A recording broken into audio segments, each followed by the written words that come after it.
여러분 안녕하십니까? 9월 19일 수요일 뉴스투데이 울산입니다. 오늘 울산 지역은 구름 많다가 차차 흐려지겠으며 오후부터 밤사이 비가 오기 시작해 내일까지 5에서 20mm의 강우량을 기록하겠습니다. 오늘 낮 최고 기온은 24도가 예상됩니다. 내일은 비가 오다 오후 늦게부터 소강 상태를 보이겠으며 기온은 19도에서 22도의 분포를 보여 평년과 비슷하겠습니다. 기상대는 내일과 모레 동해남부 전해상에 천둥과 번개를 치는 곳이 있겠고 먼바다를 중심으로 바람이 강하게 불겠다며 항해나 조업하는 선박에 주의를 당부했습니다. 울산과 경남 소비자들의 피해 구제를 전담할 한국소비자원 울산지원이 문을 열었습니다. 가까운 곳에서 조금 더 편리하게 소비자 문제를 해결할 수 있게 됐습니다. 유희정 기자입니다. 울산과 경남에서는 매년 5만 건이 넘는 소비자 상담 신청이 한국소비자원으로 접수됩니다. 전화 상담을 통해서도 문제가 해결되지 않으면 한국소비자원이 현장 조사를 나오거나 소비자가 방문해야 합니다. 그동안은 한국소비자원 부산 지원이 울산과 경남의 업무도 처리했기 때문에 현장 조사가 늦어지는 경우가 잦았고 분쟁 조정을 위해 소비자가 직접 부산까지 가야 하는 불편을 겪기도 했습니다. 한국소비자원이 울산에도 지원을 열면서 앞으로는 부산까지 가지 않고도 소비자 피해 구제를 받을 수 있게 됐습니다. 지역 밀착형으로 이제 진행을 하게 될 것이고요. 그리고 울산에 소재하면서 어떤 포괄적 소비자 복지 개념으로 누락되거나 소외되는 소비자 없이 그런 소비자 업무를 진행할 계획입니다. 한국소비자원 울산지원은 소비자 피해 구제와 분쟁 조정 등의 기본 업무와 함께 지자체와 함께 소비자 문제 실태를 조사하고 피해 신고가 잦은 분야에 대한 예방책을 마련하는 활동도 하게 됩니다. 울산 지역 소비자 중 70% 가까이가 소비자 문제를 겪어본 적이 있는 만큼 소비자원을 통한 피해 구제와 분쟁 조정이 더 활발해질 거란 기대가 높습니다. MBC 뉴스 유희정입니다. 그젯밤 한 골목길에서 마을버스와 승합차가 10여 분간 벗대면서 교행이 차단됐습니다. 다른 차들은 인근으로 돌아가고 승객들은 차에서 내려 걸어갔습니다. 주희경 기자입니다. 그젯밤 10시 45분쯤 남구 무거동의 한 골목길. 한 마을버스가 반대편에서 오르막길로 오는 다른 마을버스를 발견하고 먼저 지나가도록 기다립니다. 그 사이 노란 승합차가 옆으로 지나가고 올라오던 마을버스와 마주칩니다. 승합차는 마을버스 옆으로 지나가려 하지만 좁아서 못 가자 서로 후진하라며 실랑이를 벌입니다. 참다 못한 승객은 내려서 걸어가고 마을 주민은 언성을 높입니다. 아니 당신까지 빠지면 정말 되잖아. 10여 분간 대치하다 결국 승합차가 후진으로 차를 돌려 다른 길로 돌아갑니다. 버스 기사는 오르막길에다 승객이 타고 있어 안전을 이유로 후진을 못한다고 해명합니다. 후진을 하다가 만약에 다른 차를 받고 이렇게 충격을 받으면 승객들이 다칠 수 있기 때문에 안전운전 교육받을 때 그런 위험 행동을 하지 말아라. 그런 교육을 받는다고요. 일부 주민은 마을버스가 양보하지 않아 발생한 일이라며 주장합니다. 마을버스가 매일 다니는 그 길을 갖다가 양보도 없이 그렇게 다른 차들과 대치하고 있다고 하면 굉장히 교통이 체증이 많이 될 것 같다는 생각이 들어가지고. 이 골목은 길이 좁아 아침 저녁으로 교행에 불편을 겪는 곳입니다. 양보 없는 두 운전자의 고집이 10여 분간 도로를 막았습니다. MBC 뉴스 주희경입니다. 남북 정상의 세 번째 만남에 재계 총수들까지 대거 동행하며 남북 경제 교류와 협력에 대한 기대감이 높아지고 있습니다. 한때 대북 수송 전진 기지였던 울산항이 그 중심에 설 수 있다는 전망이 나오고 있습니다. 조창래 기자입니다. 이번 평양 남북 정상회담에 4대 그룹 총수가 동행하며 실질적인 남북 경제 협력에 대한 기대가 높습니다. 유엔 안보리의 대북 제재와 미국의 단독 제재가 여전히 유효해 당장은 남북 경협이 힘들겠지만 제재가 풀릴 경우 이번에 협의된 사업들이 속도를 낼 수 있다는 분석입니다. 만성 전력 부족에 시달리는 북한에 화력발전소를 건설하는 에너지 관련 대북 사업과 항만을 통한 대북 물류 사업 등이 울산과 밀접한 관계를 맺고 있습니다. 특히 울산항은 지난 90년대 말 대북 지원 물자 수송의 중심 항구 역할을 해 남북 경협에 대한 기대가 높습니다. 지난 1999년의 경우 울산항에서만 유류와 건설 자재, 비료 등 36만 3천 톤의 물품이 북한으로 수송됐는데 대북 경협 물량의 52%가 울산항을 이용했습니다. 또 지난 2008년 4월에는 북한 남포항에서 출항한 화물선이 무연탄을 싣고 울산항에 입항했고 북한 장전항 앞바다에서 채취한 모래 30만 톤이 수입되기도 했습니다. 해로는 물론 철로를 통한 물류 역시 기대를 모으고 있습니다. 지난번 판문점 선언에서 구체화된 동해선이 부산을 출발해 울산을 거쳐 북한 원산으로 연결되기 때문입니다. 정부의 신북방 정책에 발맞추어 울산을 환동해 해상 물류 기지와 동북아 에너지 메카로 만들도록 노력하겠습니다. 대북 경제 제재가 여전한 상황에서 당장의 교류는 힘들겠지만 남북 경협이 울산 경제의 새로운 활력이 될 것이라는 데는 이견이 없는 만큼 선제적인 대응이 필요해 보입니다. MBC 뉴스 조창래입니다. 이처럼 남북 경제 협력 분위기가 무르익고 있는 가운데 울산이 이 흐름을 놓치지 않도록 방안을 찾는 전문가 세미나가 열렸습니다. 울산이 혜택을 받을 수 있는 여러 가능성을 살펴봤습니다. 유영재 기자입니다. 북한이 개방되면 새로운 에너지길이 열립니다. 바로 러시아와 우리나라를 연결하는 천연가스 파이프라인입니다. 현재는 러시아 사할린에서 북한과 인접한 블라디보스토크까지만 파이프라인이 연결돼 있는데 북한을 통과해서 울산에 조성 중인 동북아 오일 허브까지 이 파이프라인을 끌어오는 것이 울산이 해결해야 할 숙제입니다. 바닷길도 새롭게 열립니다. 현재 울산항을 출발한 수출용 자동차는 인도양과 지중해를 거쳐 러시아 샹트페테르부르크항으로 운송된 뒤 러시아 전역으로 팔려나가 물류비가 많이 듭니다. 만약 수출용 자동차를 울산항에서 북한 나진항으로 곧바로 운송할 수 있다면 시베리아 횡단철도 등을 이용해 적은 물류비로 러시아 동부권에 공급할 수 있습니다. 나진항 같은 경우에는 관계, 그러니까 TSR이 바로 들어오기 때문에 국경에서 환적을 할 필요가 없습니다. 환적을 할 필요 없다는 건 결국은 시간과 비용을 더욱더 당길 수 있고 관광 분야도 새로운 국면을 맞게 됩니다. 북한 원산항과 장전항, 나진항 등을 연계한 환동의 크루즈 관광이 급성장할 전망입니다. 울산이 부산과 인천 등에 비해 크루즈 인프라가 부족하지만 경쟁을 포기하기에는 크루즈 산업이 매력적이고 파급 효과가 크다는 평가입니다. 울산도 이 경쟁에서 살아남으려면 가장 기본적으로 우리 항구를 특화시켜야 되는 그런 준비를 해야 된다는 것이죠. 북한 관련 정보와 상담을 제공하는 기구 마련, 대북 화물 우선 처리를 위한 전용 부두 확보, 울산 신항 적극 활용 등 다양한 방안도 제기됐습니다. 남북 관계의 급격한 진전에 대비해 지나치다고 느껴질 만큼의 다양한 준비가 필요하다는 것이 전문가들의 공통된 지적입니다. MBC 뉴스 유영재입니다. 유니스트가 추진 중인 조직 개편에 일부 교수들이 반발하고 나섰습니다. 교수들은 연구와 교육에 집중할 수 있도록 조직을 운영해야 하는데 조직 개편은 반대 방향이라며 원점에서 다시 논의할 것을 제안했습니다. 조직 개편은 8,044팀의 조직을 8,023팀으로 일부 팀을 통폐합하고 안전센터나 새내기 지원센터 등을 설치할 계획입니다. 자유한국당 울산시당은 어제 시당 강당에서 신임 당직자에 대한 임명식을 실시했습니다. 김기현 전 시장과 김명규 전 부시장이 상임 고문으로 임명됐으며 박동옥, 이일환, 권인호, 강용식 부위원장을 포함해 모두 40명이 임명직 당직자에 포함됐습니다. 지난달 시당위원장으로 선출된 안유대 위원장은 울산 소상공인과 자영업자 생존권 확보를 위해 범시민 서명운동을 벌이겠다고 밝혔습니다.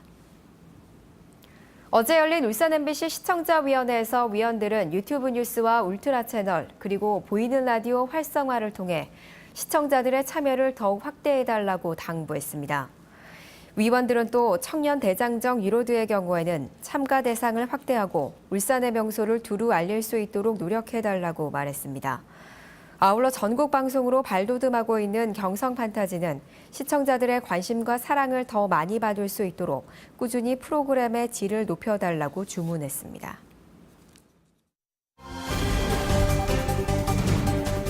주요 뉴스를 짚어드리는 큐브 뉴스입니다. 울주군이 올해 초에 착공한 울주 종합체육공원 조성 사업을 전면 재검토하기로 했습니다. 이선호 울주군수는 울주군 3남면 교동리 일원 105만여 제곱미터 부지에 492억 원이 투입돼 진행 중인 울주 종합체육공원 조성 사업을 실내체육센터로 설계 변경하는 방안을 검토하라고 지시했습니다. 설계를 변경한다면 200억 원 이상의 추가 공사비가 발생하고 이미 토목 공사를 진행 중인 업체와의 분쟁도 예상됩니다. 울산시는 울산 시민들의 복지 기준을 마련하기 위해 1차 시민공청회를 개최했습니다. 이번 공청회는 소득과 주거, 돌봄, 건강, 교육 등 5개 영역에서 울산 특성을 반영한 새로운 복지 기준을 만들기 위해 마련됐습니다. 울산시는 내년 1월 2차 시민공청회, 3월 용역 최종 보고회를 거쳐 내년 10월에는 울산 시민복지 기준을 확정해 발표할 계획입니다. 올해 추석 전날인 오는 23일에는 울산 지역 대형마트 대부분이 영업을 하지 않는 것으로 나타났습니다. 메가마트 언양점을 제외한 울산 시내 모든 대형마트가 정부가 정한 넷째 일요일 의무 휴업에 걸려 문을 닫는데요. 이마트의 노브랜드 등 기업형 슈퍼마켓도 영업을 하지 않습니다. 저출산 여파로 울산 지역 분만실이 매년 한 곳씩 사라지고 있습니다. 바른미래당 최도자 의원에 따르면 2013년 13곳이던 울산 지역 분만기관은 해마다 한두 곳이 문을 닫아 현재 7곳에 불과합니다. 이는 5년 동안 38.5% 감소한 것으로 전국 17개 시도 가운데 50% 감소율을 보인 광주 다음으로 높은 감소율입니다. 현대미포조선이 카페리 등 고부가 가치 선박 시장에서 선전하고 있습니다. 세진중공업은 가스선 2척의 선박용 LPG 저장 탱크를 수주했습니다. 경제브리핑 최지호 기자입니다. 현대미포조선이 최근 한중 항로에 투입되는 대형 카페리선을 인도한 데 이어 목포와 제주를 운항하는 크루즈형 카페리 한 척을 또다시 수주했습니다. 미포조선은 국내 연안여객 선사 가운데 최대 규모인 시월드 고속해리사와 2만 7천 톤급 카페리선 한 척을 680억 원의 건조 계약을 체결했다고 밝혔습니다. 이 선박은 최대 1,300명의 승객과 트레일러 125대, 승용차 약 100대를 동시에 싣고 최고 23노트의 속도로 운항할 수 있습니다. 세진중공업이 현대 3호중공업으로부터 초대형 가스선 2척의 액화 천연가스 저장 탱크를 수주하고 계약을 체결했습니다. 세진중공업이 제작 공급하는 LPG 저장 탱크는 최대 저장 용량 8만 4천 톤급으로 액화 프로판과 액화 부탄을 전문적으로 수송하는 선박 안에 설치하는 저장 용기입니다. 이번 공급으로 세진중공업은 현대중공업 그룹 3사 전체에 LPG 저장 탱크를 제작 공급하게 됐습니다. 주택 가격 하락이 78주 연속 하락세를 이어가고 있는 가운데 지난달 울산의 주택 매매 거래량이 1년 전과 비교해 51.5%나 감소한 것으로 나타났습니다. 국토교통부에 따르면 지난달 울산에서 거래된 주택 매매 건수는 749건으로 세종시에 이어 전국에서 두 번째로 거래량 감소폭이 컸습니다. 반면 전세 거래량은 1,990건으로 1년 전에 비해 14.2% 증가했습니다. MBC 뉴스 최지호입니다.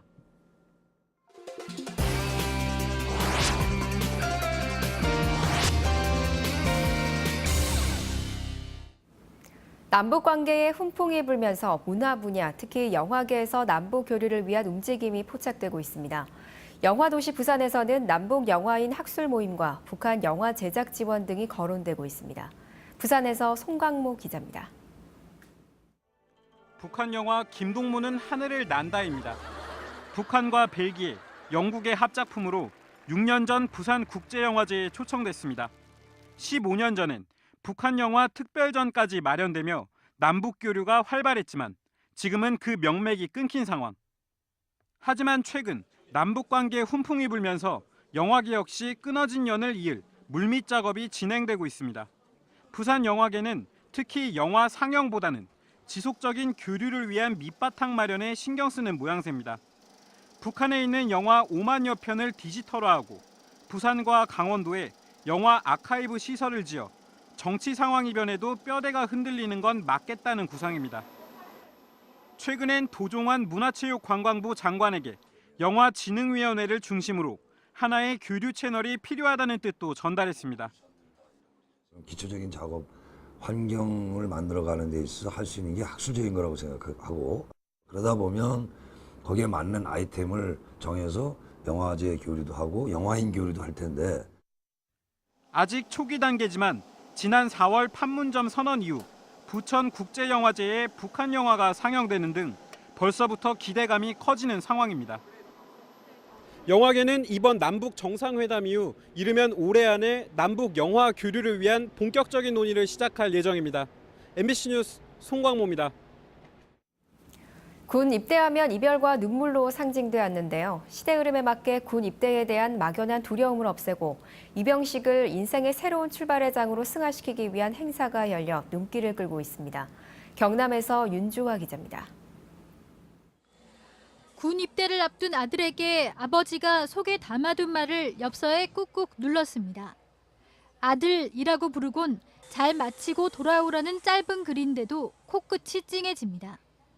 한쪽에선 가족, 연인과 사진을 찍으며 군 입대를 추억으로 남기고 입영하는 아들이 어머니를 등에 업고 행사장으로 들어오기도 합니다.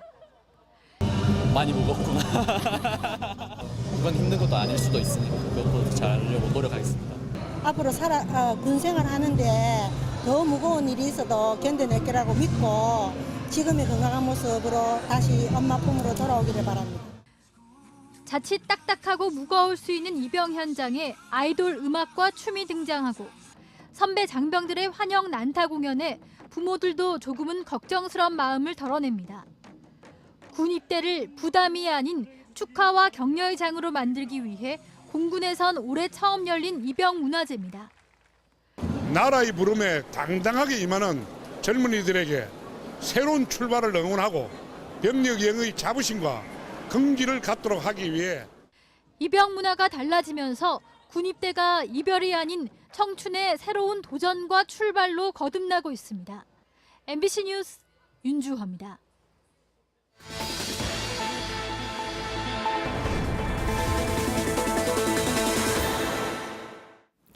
어제 오후 2시 50분쯤 부산 울산고속도로 부산 방향 온양 IC 인근에서 47살 김모 씨의 트레일러에서 불이 나 차량 일부를 태워 소방서 추산 123만 원의 재산 피해를 내고 16분 만에 꺼졌습니다.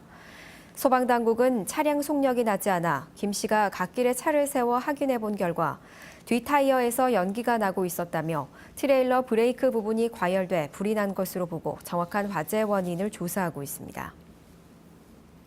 지난 2월 부산 울산 고속도로 만화교에서 교량 이음장치가 돌출돼 차량 53대가 파손된 사고는 교량 지지대 하자로 인한 토사치마 때문인 것으로 밝혀졌습니다. 자유한국당 이현승 국회의원이 입수한 한국도로공사 자료에 따르면 만화교 양끝에 있던 토사가 침하하면서 교량을 압박했고 여기에 무더위로 콘크리트가 팽창해 결국 사고가 난 것으로 확인됐습니다. 부울고속도로 운영사는 5년 전 토사 치마를 발견해 시공사에 보수를 요청했지만 시공사가 기업 회생 절차를 밟으면서 공사가 이뤄지지 않은 것으로 전해졌습니다. 남부경찰서는 13개월 된 유아 사망 사건과 관련해 업무상 과실치사 혐의로 입건된 담당 의사 42살 A씨를 검찰에 기소 의견으로 송치했습니다. 의사 A씨는 지난 4월 초 감기 증세로 입원 치료 중이던 남자아이가 급성 호흡 곤란을 일으켜 사망한 것과 관련해 의료 행위 과정에서 감염 관리를 제대로 하지 않은 혐의를 받고 있습니다. 이에 대해 의사 A씨는 아기가 심장 쪽에 문제가 생겨 사망한 것이라며 혐의를 부인하고 있는 것으로 알려졌습니다. 울산지방법원 오창섭 판사는 무면허 운전을 하다 사고를 내고 운전자를 바꿔치기 한 혐의로 기소된 45살 A씨에게 징역 6개월에 집행유예 2년을 선고하고 준법 운전 강의 40시간 수강과 사회봉사 120시간 이수를 명령했습니다. A씨는 지난 2월 무면허로 승용차를 운전하다가 화물차를 들이받은 뒤 경찰 조사에서 함께 타고 있던 B씨가 운전을 한 것처럼 허위로 진술하게 한 혐의로 기소됐습니다. 중구청이 최근 구민 3,500여 명을 대상으로 설문조사를 벌인 결과 96.5%가 울산고등학교의 북구 이전을 반대한다고 응답했습니다. 중구청은 혁신도시 내에 울산고 이전 부지를 찾겠다는 입장입니다. 한편 북구 이전에 실패한 사인고는 울산시 교육청의 심사가 불공정했다고 주장했고 울산시 교육청은 사실 무근이라고 반박했습니다. 이어서 날씨 전해드립니다. 박지영 기상캐스터입니다. 네, 점점 가을이 깊어져 가고 있습니다. 오늘은 청명한 하늘 보긴 어렵겠는데요. 현재 내륙 곳곳에 안개가 끼어 있으니까요. 출근길 교통안전에 유의하셔야겠습니다. 현재 아침 기온 20도로 출발하고 있고요. 낮 기온은 24도로 어제보다 4도가량 기온이 내려가겠습니다. 현재 울산의 미세먼지 농도는 나쁨 단계를 나타내고 있는데요. 특히 초미세먼지가 말썽을 부리겠습니다. 또 아직까지는 자외선 지수도 높음을 나타내고 있는 만큼 가을볕에 주의하셔야겠습니다. 오늘 하늘은 대체로 흐리겠습니다. 아침 기온 살펴보면 양산 22도, 부산 21도로 출발하고 있고요. 낮 기온은 대부분 지역이 24에서 27도의 기온 분포를 보이겠습니다. 바다의 물결은 전해상에서 최고 1에서 2m로 비교적 잔잔하게 일겠습니다. 내일 새벽부터 모레까지는 또 한 차례 비가 내릴 텐데요. 비의 양은 5에서 20mm로 예상됩니다. 그러면서 기온도 살짝 내려가겠습니다. 날씨였습니다.